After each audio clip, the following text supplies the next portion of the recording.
আজ আমি আপনাদের গাজর দিয়ে দারুণ স্বাদের একটি মিষ্টি বানানো দেখাবো। পুরো ভিডিওটা দেখার জন্য অনুরোধ রইল। আর আপনারা যদি বাড়িতে বানিয়ে থাকেন অবশ্যই কমেন্ট বক্সে কমেন্ট করে জানাবেন। তো চলুন দেখে নেওয়া যাক আজকের রেসিপিটি। প্রথমেই আমি এখানে দুটো গাজর নিয়ে নিয়েছি। গাজরের খোসাগুলো আগে থেকে আমি ছাড়িয়ে নিয়ে ভালো করে ধুয়ে নিয়েছিলাম। এবার একটা গ্রেটার নিয়ে নিয়েছি। গ্রেটারের সাহায্যে গাজরটা ভালো করে গ্রেট করে নিতে হবে। আমি এখানে দুটো গাজরই ভালোভাবে গ্রেট করে নিয়েছি। আবার আপনারা চাইলে কিন্তু মিক্সিং জারেও পেস্ট করে নিতে পারেন। আমি এখানে গ্রেট করে নিচ্ছি। আর সামান্য একটু গাজর আলাদা করে রেখে দিয়েছি। এবার একটা ফ্রাইং প্যানের মধ্যে আমি 2 চামচ পরিমাণে ঘি দিয়ে দেব। ঘিটা ভালো করে মেল্ট হতে দেব। ঘিটা ভালো করে গরম হয়ে গেলে গ্রেট করা গাজরটা দিয়ে দেব। গাজরটা দিয়ে 2 মিনিট খুব ভালো করে নেড়েচেড়ে নিতে হবে। যতক্ষণ না গাজরের কাঁচা গন্ধটা যাচ্ছে ততক্ষণ খুব ভালো করে গাজরটা কিন্তু আমাদের ভালো করে ভেজে নিতে হবে। এবার আমি এর মধ্যে দিয়ে দেব 3 কাপ পরিমাণে দুধ। আমি কিন্তু একদম ছোট কাপের মেপে 3 কাপ পরিমাণে দুধ ব্যবহার করছি।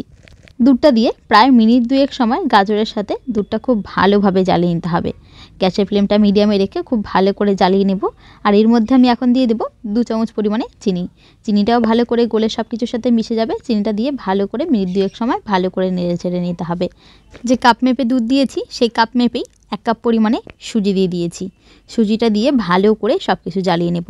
যতক্ষণ না একদম গামাখা মাখা হয়ে যাচ্ছে, একদম একটা ডো মতো তৈরি হয়ে যাবে, ততক্ষণ খুব ভালো করে জ্বালিয়ে নেব।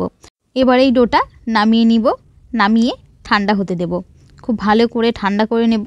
ঠান্ডা করে নেওয়ার পর ছোট্ট ছোট্ট করে লেচি কেটে একদম ছোট্ট ছোট্ট করে একটা বল বানিয়ে নিতে হবে।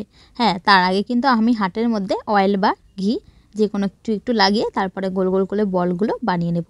প্রত্যেকটা বল কিন্তু আমি একই রকমভাবেই বানিয়ে নেব।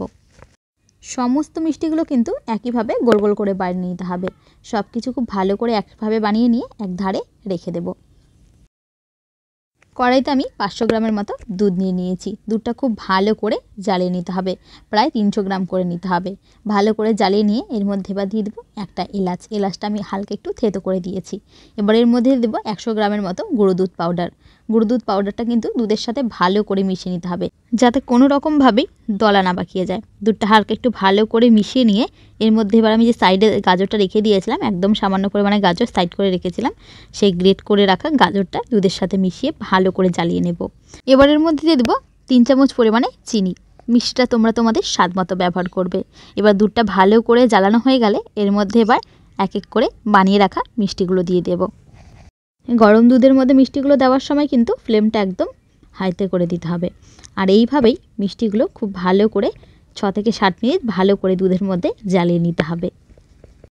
6 থেকে 7 মিনিট ভালো করে জ্বালিয়ে নেওয়ার পর দেখবে মিষ্টির সাইজগুলো না বেশ অনেকটা বড় হয়ে যাবে। আমি এখানে 6 থেকে 7 মিনিট একটু ঢাকা দিয়ে যখন ঢাকাটা দেব তখন কিন্তু গ্যাসের ফ্লেমটা একদম লোতে করে দেব। লোতে করে দিয়ে আমি ভালো করে জ্বালিয়ে নিয়েছি।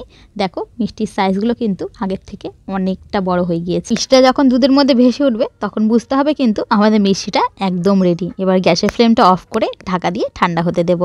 এই রেসিপিটি অবশ্যই একবার বাড়িতে ট্রাই করবেন। আশা করি আপনাদেরও ভালো লাগবে। আর যারা যারা ফেসবুক থেকে দেখছেন অবশ্যই পেজটিকে ফলো করবেন। আর যারা ইউটিউব থেকে দেখছেন অবশ্যই চ্যানেলটি সাবস্ক্রাইব করে দেবেন।